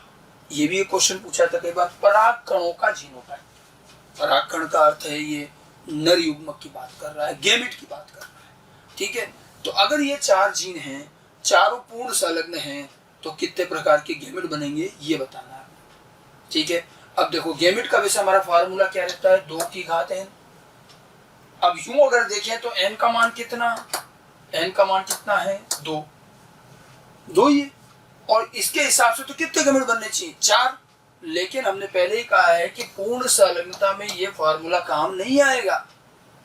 अगर ये सारे जीन पूर्ण संलग्न है तो गेमिट कैसे बनाने हैं, गेमिट का क्वेश्चन है, ये क्रॉस नहीं करना है, सिर्फ गेमिट ही पूछ रहा है। तो अपन गेमिट कैसे बनाए, तो एक काम करते हैं, अगर सारे जीन संलग्न है तो एक ही गुणसूत्र पर हुए, तो अपन इसको गुणसूत्र पर लिख लेते हैं। ये मैंने एक गुणसूत्र बना दिया, ये एक समझात जोड़ा बना दिया। अब इनको जीन पे लिखो, गुणसूत्र पे लिखो, ए स्मॉल ए ऐसे लिखा जाएगा, फिर कैपिटल बी, फिर कैपिटल सी और स्मॉल डी। बस वे गुणसूत्र पर ऐसे तो व्यवस्थित होंगे, क्योंकि ये संलग्न जीन है तो एक ही गुणसूत्र पर आएंगे, और क्योंकि पूर्ण संलग्न है तो कोई जीन विनिमय नहीं होगा। जब कोई जीन विनिमय नहीं है, ये एक जोड़ा है, गेमिट बनाओगे तो समझात जोड़ा अलग अलग हो जाता है। ये एक गेमिट में चला गया तो इसके अंदर क्या क्या आ गया, capital A, capital B, capital C और स्मॉल डी, और इधर क्या गया, स्मॉल ए, कैपिटल बी, स्मॉल सी, स्मॉल डी। 2 ही प्रकार के तो गेमिट बनेंगे। फॉर्मूले के हिसाब से तो 2 की घात 2 का मतलब कितने बनते हैं, 4। लेकिन ये काम नहीं आएगा, मैंने आपको पहले ही कहा पूर्ण संलग्नता में फॉर्मूले से गेमिट नहीं बनाने हैं, याद रखना। और यहाँ फॉर्मूले से तो 4 आ रहे हैं, लेकिन 4 नहीं, कितने गेमिट बने, 2 ही प्रकार के बनेंगे। ठीक है, अब जरा देखिए यहाँ पर विषम युग्मी तो कितने थे, 2 विषम युग्मी के बाद भी गेमिट तो 2 ही बने, 4 नहीं बने। अच्छा, यहाँ 2 के बजाय 3 विषम युग्मी होते तो कितने गेमिट बनते। ठीक है, 3 विषम युग्मी होते तब भी 2 ही गेमिट बनते हैं, लगा के रख के देख लो। 1 विषम युग्मी होता तो भी 2 ही गेमिट बनेंगे। चारों के चारों जीन विषम युग्मी हो जाए तो भी 2 ही गेमिट बनेंगे। और अगर चारों समयुग्मी हो जाए तो कितने गेमिट बनेंगे। अगर ये चारों समयुग्मी होते तो कितने प्रकार के गेमिट बनते, फिर एक ही प्रकार का बनता। अगर चारों समयुग्मी होते, मान लो ऐसा होता, ठीक है, कि ये सारे के सारे समयुग्मी होते, तब तो फिर एक ही गेमिट बनता। ठीक है, अगर सारे, अब देखिए निष्कर्ष देखिएगा, जितने पूर्ण संलग्न जीन हैं यदि सारे समयुग्मी हैं तो एक प्रकार का गेमिट ही बनेगा। लेकिन उसके बाद चाहे एक जीन विषम युग्मी हो, चाहे 2 जीन विषम युग्मी हो, या सारे जीन विषम युग्मी हो, गेमिट 2 ही बनेंगे और 2 से ज्यादा कभी नहीं बनेंगे। पूर्ण संलग्नता में विषम युग्मी अवस्थाएं कितनी भी हो, गेमिट तो 2 ही बनते हैं। ठीक है, जीन विनिमय होगा नहीं और गेमिट 2 ही बनेंगे। वो समझा जोड़ा अलग अलग एक एक गेमिट में चला जाएगा। समयुग्मी होंगे तो फिर एक ही प्रकार बनेगा, अदरवाइज हमेशा 2 और 2 से ज्यादा कभी नहीं बनेगा। और क्योंकि आप देखिए 2 ही प्रकार के गेमिट बनते हैं, इसीलिए तो मैंने आपको कहा कि आप 2 जीन लोगे तब भी मोनोहाइब्रिड का रेशियो आएगा, 3 जीन लोगे तब भी गेमिट तो 2 ही बनेंगे, और गेमिट 2 बनेंगे तो 4 संगठन बनेंगे, तो 3:1 ही आना। इसीलिए तो इसका रेशियो हमेशा 3:1, और इधर टेस्ट क्रॉस में 1:1 आता है, गेमिट 2 ही बनते हैं। तो कंप्लीट लिंकेज में ये चीज आपको ध्यान रखनी है कि क्वेश्चन कैसे करना है, गेमिट कैसे बनाने हैं, हमेशा 2 ही बनेंगे। फार्मूला या फार्मूले से नहीं करना है, यहाँ पर रेशियो हमेशा अगर स्वपरागण करोगे तो 3:1 आएगा, टेस्ट क्रॉस करोगे तो 1:1 आएगा। ठीक है, इस प्रकार की पूर्ण संलग्नताएं जीन के मध्य बहुत कम मिलती हैं, क्योंकि हमारी पूर्ण संलग्नता की एक दृढ़ कंडीशन ये है कि जीव के अंदर मियोसिस करने वाली समस्त कोशिकाओं में हमारे उन 2 जीन ए और बी के बीच में कभी क्रॉसिंग ओवर ना हो, तब जाकर कंप्लीट लिंकेज होता है। और इसीलिए कंप्लीट लिंकेज जो है बहुत विरल माना जाता है। तो अभी मैंने आपको समझाया कंप्लीट लिंकेज, क्रॉस कैसे करना है, रेशियो कैसे निकालना है, ये ध्यान रखना क्वेश्चन में। लेकिन कंप्लीट लिंकेज आप तभी काम में लें जब प्रश्न में लिखा हो कंप्लीट लिंकेज पूर्ण संलग्न। अगर लिखा है ए और बी संलग्न है तो पूर्ण मत मानना। सामान्य रूप से अगर ए और बी संलग्न लिखा है मतलब वो अपूर्ण है, क्योंकि यही सामान्य होता है, जाता तो यही होता है। ए और बी पूर्ण संलग्न है, तभी पूर्ण संलग्नता को क्वेश्चन में मानना है। ध्यान रखना, पूर्ण अगर नहीं लिखा है, ए और बी संलग्न लिखा है, तो फिर वो संलग्नता अपूर्ण मानी जाती है, क्योंकि ज्यादातर तो यही मिलती है। ये तो बहुत विरल है, इसकी स्थिति भी बहुत अलग है। हम यहाँ जीन विनिमय को जीरो मान रहे हैं, माना कि जीन विनिमय कम होता है लेकिन जीरो तो नहीं होता, इसलिए ये चीज बहुत रेयर होगी, होती है लेकिन बहुत कम होती है। अब इनकम्प्लीट लिंकेज ज्यादा कॉमन है, ज्यादा कॉमन इसलिए कि थोड़ा बहुत तो जीन विनिमय होता ही है, थोड़ी बहुत कोशिकाओं में तो होगा। हमने यहाँ क्या माना कि एक जीव में मियोसिस करने वाली सारी कोशिकाओं में दो जीन के मध्य कभी क्रॉसिंग ओवर नहीं, और एक, अब इसके अंदर क्या कहेंगे कि एक जीव में मियोसिस करने वाली सारी कोशिकाओं में थोड़ी बहुत सेल में ए और बी में क्रॉसिंग ओवर हो जाए, ज्यादातर में तो ना हो लेकिन थोड़ी बहुत में तो हो ही जाता है। तो ज्यादा कॉमन कंडीशन कौन सी हुई कि एक भी सेल में क्रॉसिंग ओवर नहीं होना या थोड़ी बहुत में हो जाना, निश्चित रूप से थोड़ी बहुत में हो जाना, इसीलिए इनकम्प्लीट लिंकेज अधिक सामान्य है, ये यूजुअली मिल जाता है। थोड़ी बहुत सेल में क्रॉसिंग ओवर हो जाता है, बाकी में नहीं भी होता, ठीक है, बहुत ज्यादा में नहीं होगा। भाई दो जीन लेके चल रहे हैं, इन्हीं दो जीन में सब सारी कोशिकाओं में थोड़ी जीन विनिमय हो जाएगा, दूसरे भी तो जीन है, इसलिए थोड़ी बहुत सेल में तो मिल जाएगा, ठीक है। लेकिन चूंकि थोड़ी बहुत सेल में जब जीन विनिमय हो ही जाएगा तो कुछ पुनर्योजी बनेंगे, और इसलिए यहाँ संततियों में पूरे पैतृकी नहीं आएंगे, पैतृकी ज्यादा आएंगे लेकिन कुछ पुनर्योजी भी आएंगे जो यहाँ जीरो आ रहे थे, अब यहाँ कुछ पुनर्योजी बनेंगे, ठीक है। जीन विनिमय होगा तो पुनर्योजन होगा, नए संगठन आएंगे, लेकिन पुनर्योजन और नए संगठन आने का अधिकतम मान अभी हम आगे साबित करके बताएंगे। ये ध्यान रखना कि पुनर्योजन कम ही आते हैं, लेकिन कम आकर के भी अधिकतम से अधिकतम कितने आ सकते हैं, तो ध्यान रखिएगा 50%, ठीक है। टेस्ट क्रॉस या जो भी क्रॉस करेंगे तो अधिकतम पुनर्योजी 50% मिलेंगे, 50 से 51 नहीं आएगा। और वो 50 भी कब आएंगे, जब जीन विनिमय भी अधिकतम पुनर्योजन कब होगा, जब अधिकतम जीन विनिमय। हालांकि जीन विनिमय तो बहुत कम होता है, लेकिन हम इमेजिन कर लें कि अधिकतम क्रॉसिंग ओवर हो, अधिकतम क्रॉसिंग ओवर मतलब 100%। और ध्यान रखना, जब अधिकतम क्रॉसिंग ओवर भी करोगे तो भी संततियों में पुनर्योजन 50 ही दिखेगा, 50% तो पैतृकी आएंगे ही आएंगे। अब ये बात अपन थोड़ा आगे समझेंगे, अभी थोड़ा कंफ्यूज ना हो, ठीक है। तो ये इनकम्प्लीट लिंकेज की बात है।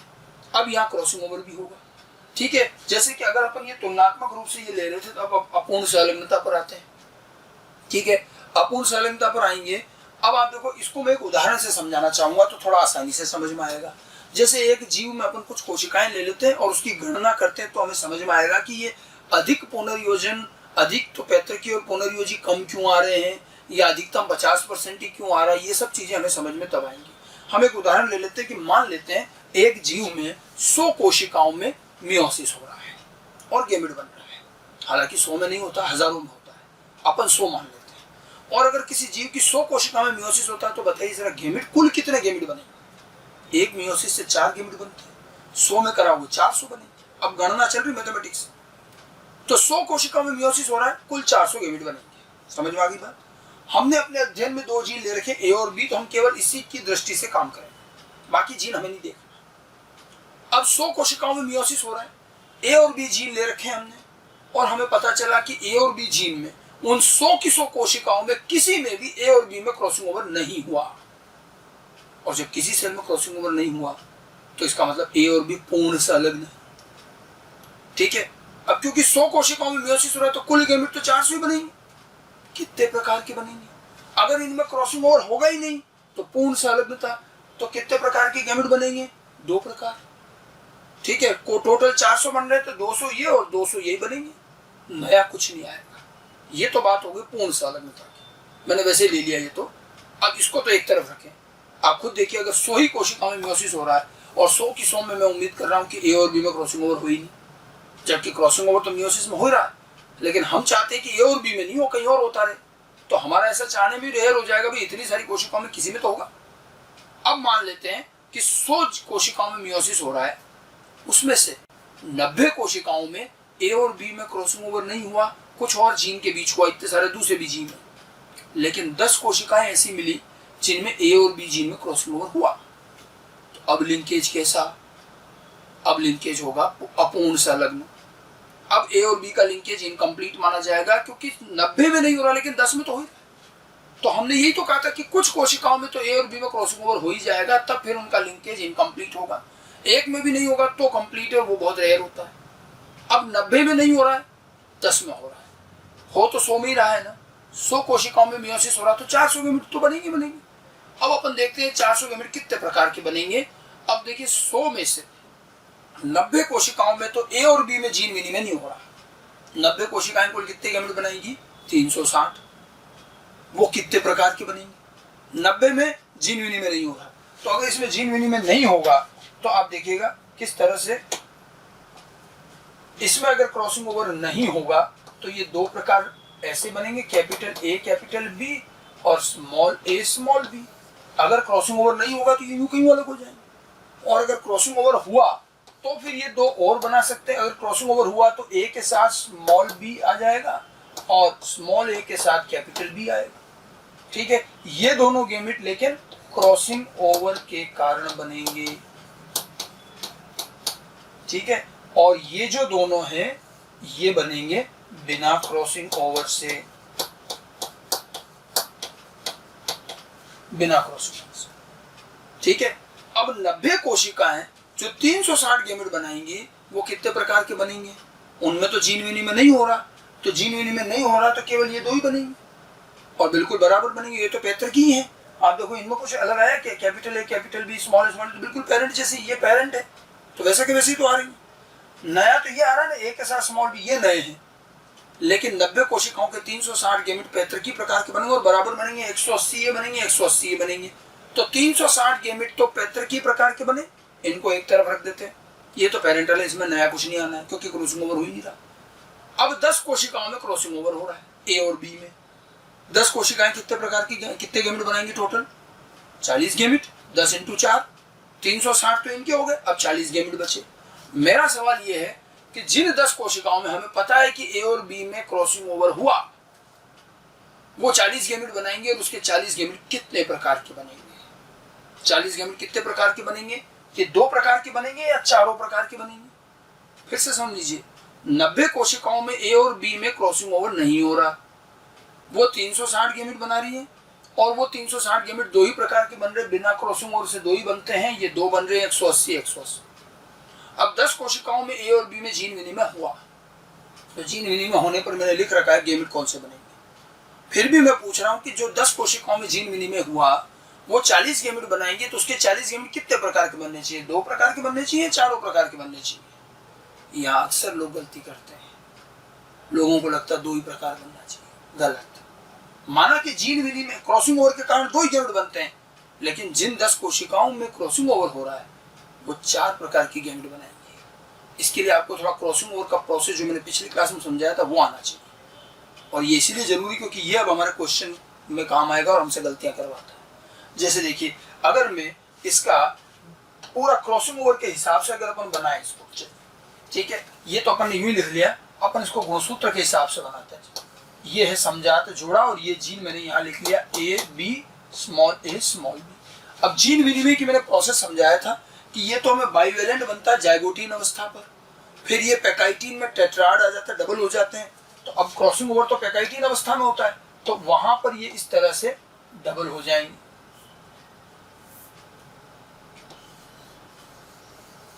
ये ऐसे टेट्राड बन जाएगा। ठीक है, अब इसमें जो जीन है, ये जीन अगर अपन लिखें तो ये देखिए, ये यहाँ पर capital A capital A capital B small a small a small b small b. ठीक है, अब मैंने आपको क्रॉसिंग ओवर के वक्त क्या कहा था कि ये 4 इस तरह से आ जाते हैं। 4 में से किन्हीं 2 नॉन सिस्टर क्रोमेटिड एक दूसरे पर लिपटते हैं और क्रॉसिंग ओवर एक्सचेंज होता है। ये चीज मैं आपको पिछली बार बता चुका हूँ, इसीलिए मैंने बताई था कि यहाँ काम आएगा। चारों के चारों एक साथ एक ही लोकस के लिए क्रॉसिंग ओवर नहीं करेंगे। अगर यहाँ पर जीन ए और बी के बीच में क्रॉसिंग ओवर हो रहा है तो 4 में से कोई 2 क्रोमेटिड ही एक्सचेंज करते हैं। ठीक है, ये ध्यान रखना है, चारों में नहीं होता, 4 में से किन्हीं 2 में ही, 2 नॉन सिस्टर क्रोमेटिड में क्रॉसिंग ओवर, मान लो इन दोनों में हो गया। तो अब क्रॉसिंग ओवर के बाद की स्थिति कैसी रही? तो क्रॉसिंग ओवर के बाद की जो हमारी स्थिति रही, अब देखो दोबारा बनाते हैं इसमें।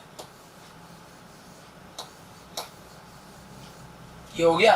अब जीन कैसे रहेंगे देखो, इधर तो कैपिटल ए कैपिटल बी, अब यहाँ पर ये कैपिटल ए तो है कैपिटल बी उधर चला गया और यहाँ आ गया स्मॉल बी, इधर small A capital B, small a small B, हो गया एक्सचेंज, जीन बी का विनिमय हो गया।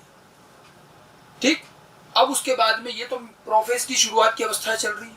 अब पहला मियोसिस पूरा होगा, मियोसिस 1 कंप्लीट हो गया मान लेते हैं, तो अंततः मियोसिस 1 के पूरा होने पर ये दोनों जो हैं दो अलग अलग कोशिकाओं में चले जाएंगे।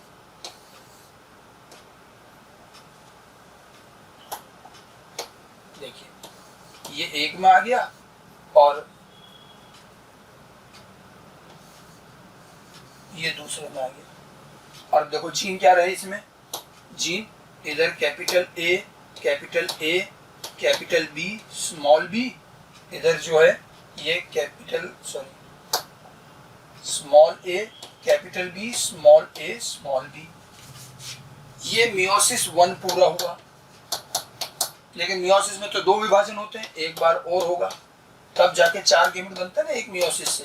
तो मियोसिस सेकंड, और अब ये 4 गैमेट बनेंगे ऐसे। ठीक है, अब इन 4 गैमेट में देखो क्या क्या आएगा, ये यहां से अलग हो जाएगा, अब ये गुणसूत्र ऐसे अलग होगा। तो ये एक में आ गया कैपिटल ए कैपिटल बी, इसमें क्या आया कैपिटल ए स्मॉल बी, इधर से आया स्मॉल ए कैपिटल बी और ये स्मॉल ए स्मॉल बी, ये हो गया। ये जो मैंने एक कोशिका का जीन विनिमय करके बताया है, मैंने ये कहा कि 100 में से 10 कोशिकाएं ऐसी हैं जिनमें इस प्रकार से ए और बी के बीच में क्रॉसिंग ओवर हुआ, 90 ऐसी हैं जिनमें हुआ ही नहीं। तो देखो जिनमें नहीं क्रॉसिंग ओवर हुआ वो तो यूं के यूं अलग हो जाएंगी, तो वहां तो ये 2 ही प्रकार बनेंगे। लेकिन जिनमें क्रॉसिंग ओवर हुआ, लेकिन 4 क्रोमेटिड में से 2 में ही क्रॉसिंग ओवर होता है, तो आप देखिए इन 4 गैमेट में से पुनर्योजी तो ये 2 ही हैं, ये वाले दोनों ये तो है, और ये दोनों फिर क्या है पैतृकीय है। अर्थात जिस कोशिका में ए और बी में क्रॉसिंग ओवर हो रहा है वो 4 प्रकार की गैमेट बनाती है, उनमें से 2 पुनर्योजी हैं और 2 पैतृकीय हैं।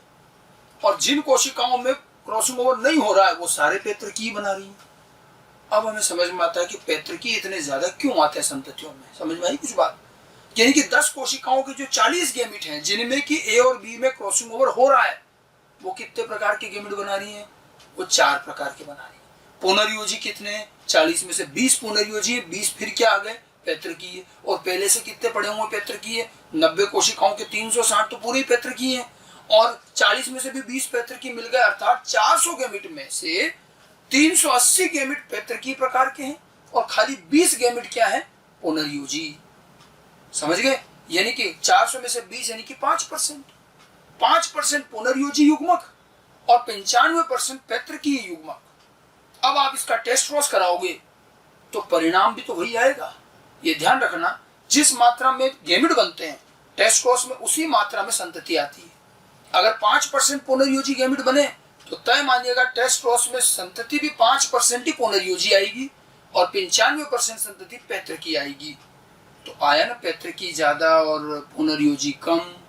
मैं चीज जो समझाना चाह रहा हूं कि जब अपूर्ण संलग्नता होती है तो आखिर ऐसा क्यों होता है कि पैतृकीय ज्यादा और पुनर्योजी कम। तो ध्यान रखना कि अपूर्ण संलग्नता में थोड़ी बहुत सेल में ही क्रॉसिंग ओवर होता है, बाकियों में नहीं होता। और जिनमें क्रॉसिंग ओवर नहीं हो रहा है वो तो पैतृकीय गैमेट बनाएंगी, और जिन थोड़ी बहुत सेल में क्रॉसिंग ओवर हो भी रहा है उनके भी आधे गैमेट तो पैतृकीय बनेंगे, आधे ही पुनर्योजी बनते हैं। इसलिए पैतृकीय गैमेट कुल मात्रा में बहुत ज्यादा हो जाते हैं, पुनर्योजी बहुत कम। इसीलिए जब टेस्ट क्रॉस करते हैं तो पैतृकीय संगठन बहुत ज्यादा और नए बहुत कम आएंगे, पुनर्योजी बहुत कम आएंगे। अब लेकिन मैंने तो अभी ये अनुमान लगाया कि 100 में से 10 में हुआ, अब ये 12 में भी हो सकता था, 20 में भी और 30 में भी। अब क्रॉसिंग ओवर जितनी कोशिकाओं में होगा उस हिसाब से गैमेट की मात्रा बनेगी, इसीलिए इनका कभी रेशियो फिक्स नहीं आता और अपूर्ण संलग्नता का कभी रेशियो फिक्स नहीं आएगा। बस ये रहेगा कि क्रॉसिंग ओवर के कारण ये जो बने हैं ये बनेंगे बहुत कम और ये जो गैमेट बनेंगे ये बनेंगे अधिक। इसलिए यहां अगर आप टेस्ट क्रॉस करोगे तो जितने प्रकार की गैमेट उतने प्रकार की संततियां, 4 प्रकार की गैमेट तो संततियां 4 प्रकार की, लेकिन जिस मात्रा में गैमेट उसी मात्रा में संततियां। टेस्ट क्रॉस की यही खासियत है। तो अब यहाँ क्या होगा, 4 प्रकार की संतति तो बनेगी लेकिन 2 तो बहुत ज्यादा बनेगी और 2 कम बनेगी, और रेशियो देना भी मुश्किल है, ये अलग अलग लक्षणों में अलग अलग हो जाएगा। अपूर्ण संलग्नता की यही खास बात है। समझ में आई कुछ बात?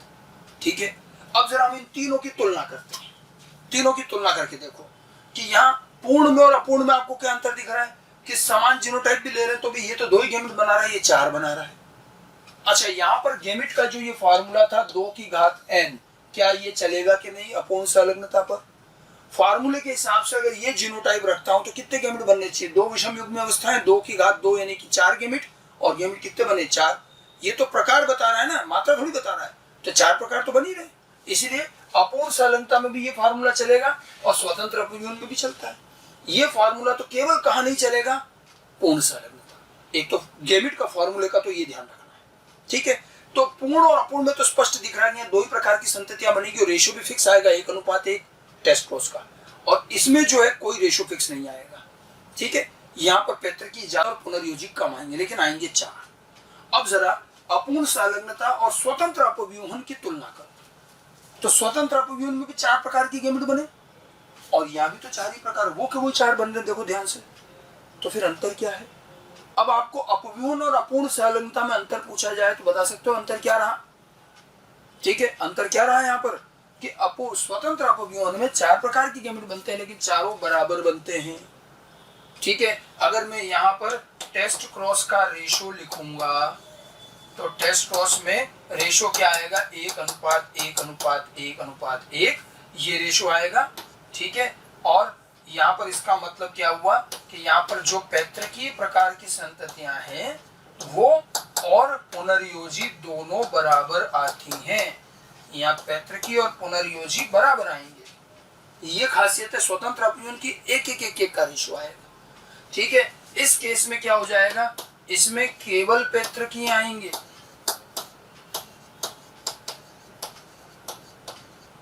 केवल पैतृकीय ही आएंगे, ठीक है। और अब देखो इसमें भी वही 4 गैमेट बने लेकिन यहाँ 4 गैमेट बराबर है, यहाँ कम जाता है, 2 कम में 2 ज्यादा है। तो अपूर्ण संलग्नता और स्वतंत्र अपव्यूहन में केवल युग्मकों की मात्रा का अंतर है। यहाँ मात्रा हमेशा समान बनती है इसलिए रेशियो फिक्स आता है, यहाँ मात्रा अलग अलग रहती है तो इसका रेशियो ही नहीं बनता। इसके केस में क्या हो जाएगा? इसके केस में पैतृकीय जो होंगे वो तो आएंगे अधिक, पैतृकीय संततियां अधिक आ जाएंगी और पुनर्योजी क्या हो जाएंगे? कम आ जाएंगे। और यही इसकी पहचान भी रहेगी टेस्ट क्रॉस में। तो तीनों का मैंने टेस्ट क्रॉस का जो तुलना लिखी है ये ध्यान रखना है। तो स्वतंत्र अपव्यूहन और अपूर्ण संलग्नता 4 प्रकार की संततियां बनाएंगे, बट इनकी 4 संततियां बराबर नहीं आती, ये 2 बहुत कम और 2 बहुत ज्यादा आती है, क्योंकि ये जीन विनिमय की वजह से बना और जीन विनिमय कम ही हो पाता है। समझ में आ गई बात? ठीक है। लेकिन एक और चीज देखिए, ठीक है, एक और चीज देखें, अगर जीन विनिमय, ये तो क्या बेचारा जीन विनिमय बहुत कम हो पाया, कम कोशिकाओं में हो इसलिए कम रह गए पुनर्योजी। लेकिन अगर कभी जीन विनिमय की पूरी चली अधिकतम तो शायद परिणाम ये भी बदल दे। एक मैंने और स्थिति लिखी थी अधिकतम जीन विनिमय, हम उसको भी समझ लें, मैक्सिमम क्रॉसिंग ओवर, ठीक है। अधिकतम जीन विनिमय, मैक्सिमम क्रॉसिंग ओवर किसे कहते हैं? तो मैक्सिमम क्रॉसिंग ओवर एक कोशिका पे कभी नहीं दिखता। एक कोशिका के लिए तो क्या स्थिति, या तो क्रॉसिंग ओवर होगा या नहीं होगा। अधिकतम क्या होगा? कुछ नहीं, होना है या नहीं होना है। अधिकतम आता है एक जीव पर। अब देखो अधिकतम जीन विनिमय कैसे होता है, जो कि बहुत रेयर होता है और वो पूर्ण संलग्नता का बिल्कुल विपरीत होता है। पूर्ण संलग्नता में क्या कहा था कि 100 कोशिकाएं या जितनी भी कोशिकाएं हमने ली उनमें से किसी में भी ए और बी में क्रॉसिंग ओवर ना हो, ठीक है। अपूर्ण संलग्नता कहती है कि भाई 100 में से 90 में नहीं हो लेकिन थोड़ी बहुत 10 में हो गया। अब 10 में हुआ, आप अधिकतम क्या कर सकते थे? 100 में से 10 कोशिकाओं में जीन विनिमय हुआ, 90 में नहीं हुआ। अधिकतम क्या कर सकते थे? अधिकतम जीन विनिमय कैसे? अधिकतम जीन विनिमय का मतलब जो जीन विनिमय आप 10 कोशिकाओं में कर रहे हैं वो आप सारी 100 में करवा दें। हालांकि ये चीज तो अत्यंत विरल है, क्रॉसिंग ओवर इतना ज्यादा होता नहीं है, लेकिन हम अधिकतम क्या कर सकते थे कि जो ए और बी में जीन विनिमय हम 10 कोशिकाओं में देख रहे हैं, अगर वो जीन विनिमय 100 की 100 सारी कोशिकाओं में, मियोसिस करने वाली सारी कोशिकाओं में हो जाए तो फिर ये जीन विनिमय अधिकतम कहलाया। आप इससे ज्यादा कुछ नहीं कर सकते थे, आप तो सारी कोशिकाओं में जीन विनिमय करा लो। देखो सारी कोशिकाओं में एक में भी जीन विनिमय ना हो, ये भी बहुत रेयर है, पूर्ण संलग्नता। और सारी की सारी कोशिकाओं में जीन विनिमय हो जाए, ये भी बहुत रेयर है, और उसको कहते हैं अधिकतम जीन विनिमय। 100% सारी कोशिकाओं में आपने जीन विनिमय करा दिया, मान लेते हैं। अब 100 में करा रहे तो 400 ही बनेंगे ना गैमेट, तो कुल संख्या तो 400 ही रहेगी। और जैसे मैंने ये एक सेल में 4 गैमेट बनाए जीन विनिमय से, अगर ये का ये काम 10 की बजाय सारी 100 में हो तो हर सेल इस तरह से 4-4 गैमेट बनाएंगी तो कुल गैमेट 400 बनेंगे। लेकिन इस बार ये 400 गैमेट चारों बराबर बनेंगे। बने कि नहीं बने? क्योंकि अभी तो कम ज्यादा इसलिए होगा कि 90 में नहीं हुआ, 10 में हुआ। अगर 100 की 100 में इस तरह से जीन विनिमय होने लग जाए तो ये चारों गैमेट बराबर बनेंगे। अब आप इसका टेस्ट क्रॉस करवाइए, क्योंकि चारों गैमेट बराबर हैं तो टेस्ट क्रॉस में भी 4 संततियां आएंगी और चारों बराबर आएगी 1-1-1-1 के रेशो में। और उसमें जरा ध्यान से देखिए, अब उन 1-1-1-1 में पुनर्योजी कितने, तो अब उसमें आप देखिएगा पुनर्योजी कितने, तो 50% ही तो पुनर्योजी होंगे। 50% जो इस और इस गैमेट से बनेंगे वो तो पैतृक ही बनेंगे। यानी कि आप सारी कोशिकाओं में जीन विनिमय भी करवा लो तो भी टेस्ट क्रॉस की संततियों में 50% पुनर्योजी आएंगे, 50% तो पैतृकी आएंगे ही आएंगे, क्योंकि 4 क्रोमेटिड में से 2 में क्रॉसिंग ओवर होता है। एक कोशिका में जो 4 गैमेट बन रहे हैं उसमें 2 ही पुनर्योजी, 2 तो पैतृकी। इसलिए टेस्ट क्रॉस में किसी भी सूरत में 50% से ज्यादा पुनर्योजन नहीं आएगा। आप 50-51 नहीं ला सकते। 50 पुनर्योजन कब आया? 50% पुनर्योजन तब आया जब आपने 100% सारी सेल में क्रॉसिंग ओवर करवाया, और इससे ज्यादा आप कुछ नहीं कर सकते थे। इसीलिए अधिकतम क्रॉसिंग ओवर होने पर पुनर्योजन का मान अधिकतम कितना रहेगा? 50। समझ गए? क्रॉसिंग ओवर तो 100% में कराया है, ठीक है, लेकिन पुनर्योजी कितना आएंगे? 50%। समझ में आ गई बात? ये ध्यान रखना है आपको। अगर मान लो कहा जाए आपको क्वेश्चन में कि किसी टेस्ट क्रॉस में हमें 10% पुनर्योजी संततियां मिली, तो बताओ कितने प्रतिशत कोशिकाओं में जीन विनिमय हुआ होगा? तो क्या करना है? 10% अगर पुनर्योजी संततियां मिली तो ध्यान रखना कि जितनी प्रतिशत संततियां उतने प्रतिशत गैमेट। तो अगर 10% पुनर्योजी संततियां हैं तो यानी कि पुनर्योजी गैमेट भी कितने बने? 10%, बराबर ही बनते हैं, लगभग। और 10% अगर पुनर्योजी गैमेट बनाने हैं तो कितनी परसेंट सेल में क्रॉसिंग ओवर कराना पड़ेगा? 20%, क्योंकि जब 100% सेल में क्रॉसिंग ओवर कराते हैं तो पुनर्योजी कितने बनते हैं? 50। और अगर पुनर्योजी 10% है तो कितने परसेंट सेल में क्रॉसिंग ओवर होगा? डबल कर देंगे, 20%। ये क्वेश्चन आते हैं, ध्यान रखना। तो अगर कोशिकाएं पूछी जाए कि कितनी % कोशिकाओं में जीन विनिमय हुआ, तो जितना पुनर्योजन उसका डबल कर लेना। 10% है तो 20% कोशिकाएं। यहाँ 50% पुनर्योजन होता है तब 100% सेल में क्रॉसिंग ओवर हो रहा होता है, ठीक है।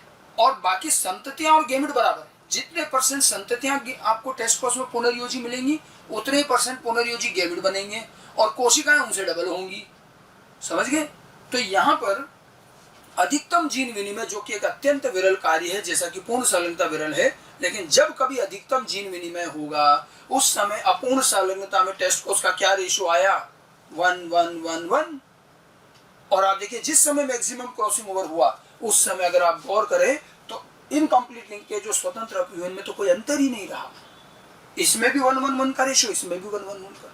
और इसीलिए मेरी बात ध्यान से सुनना, मैक्सिमम क्रॉसिंग ओवर अधिकतम जीन विनिमय पहचान में ही नहीं आता कि जिस समय अधिकतम जीन विनिमय होगा परिणाम अपव्यूहन जैसे आएंगे, और हम तो गलती से उसको अपव्यूहन मान बैठेंगे क्योंकि टेस्ट क्रॉस का रेशियो 1-1-1-1 आता है तो हम मानते हैं कि सब ये तो अपव्यूहन है, और इसलिए मैक्सिमम क्रॉसिंग ओवर तो समझ में पहचान में भी नहीं आता और वहां परिणाम बिल्कुल अपव्यूहन जैसा आएगा।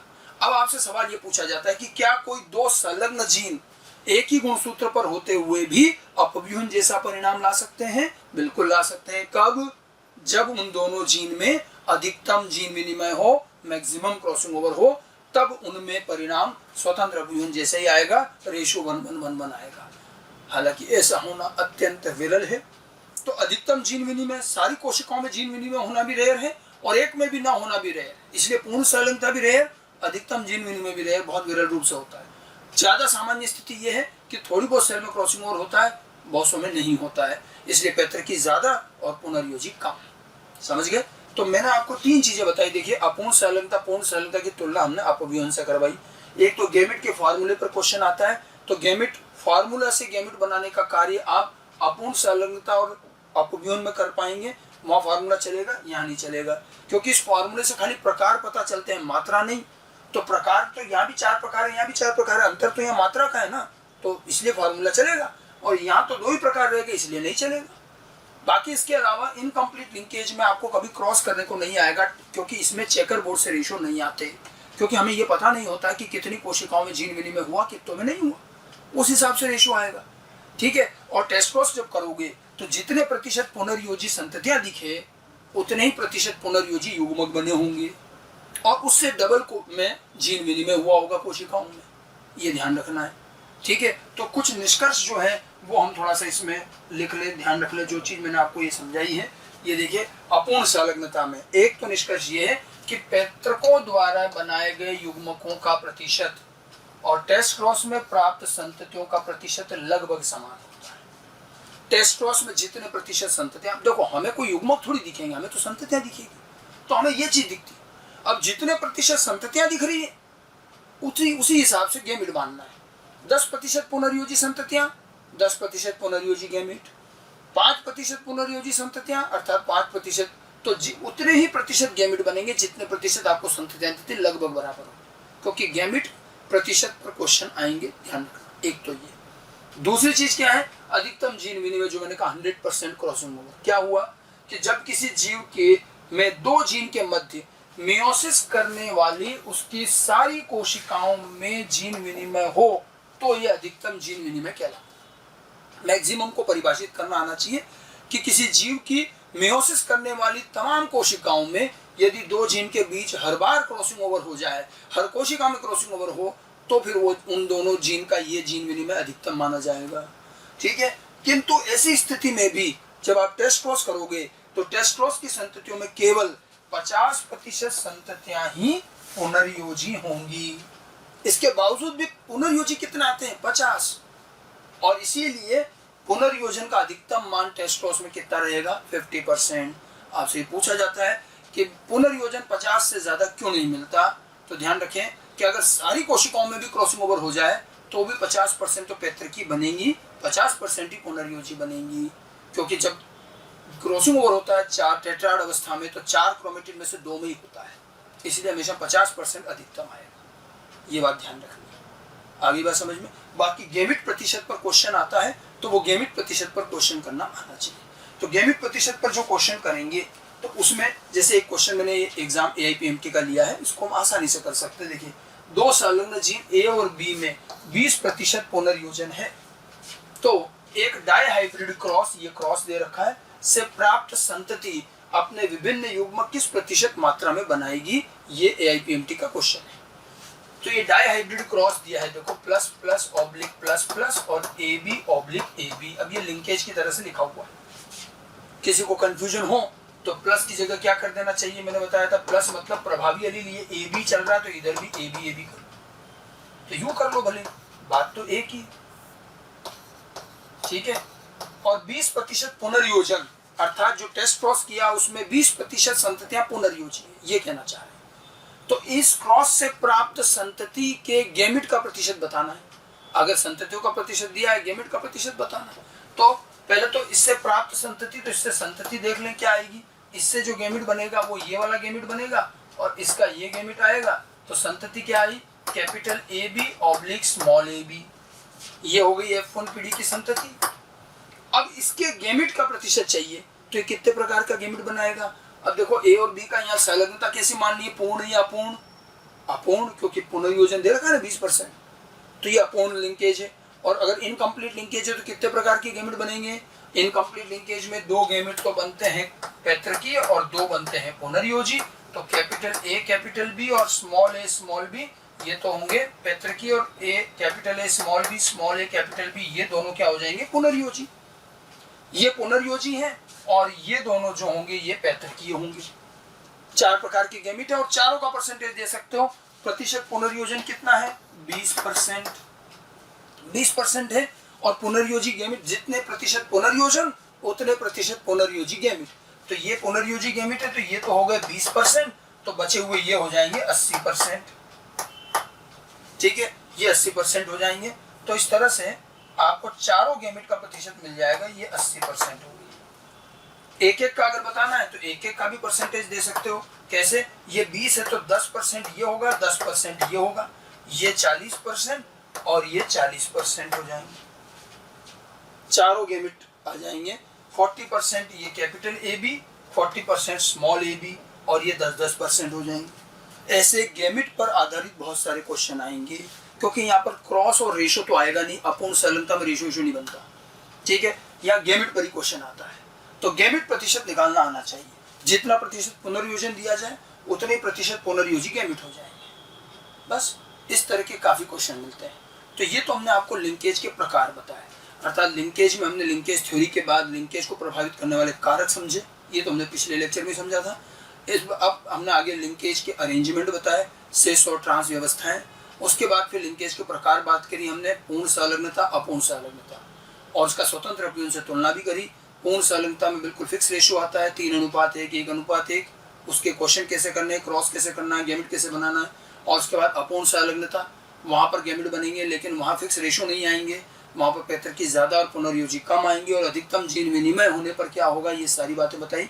और फिर युग्मक निर्माण पर क्वेश्चन आता है, युग्मकों का प्रतिशत ज्ञात करने को लेकर क्वेश्चन आता है। तो जितने प्रतिशत पुनर्योजन होता है उतने प्रतिशत आप गैमेट निकालें। इस पर और भी क्वेश्चंस आपको मॉड्यूल में भी मिलेंगे, ठीक है। तो ये लिंकेज के प्रकार और प्रकार के आधार पर किस तरह से क्वेश्चन करने हैं, इसको अच्छी तरह से पढ़िए।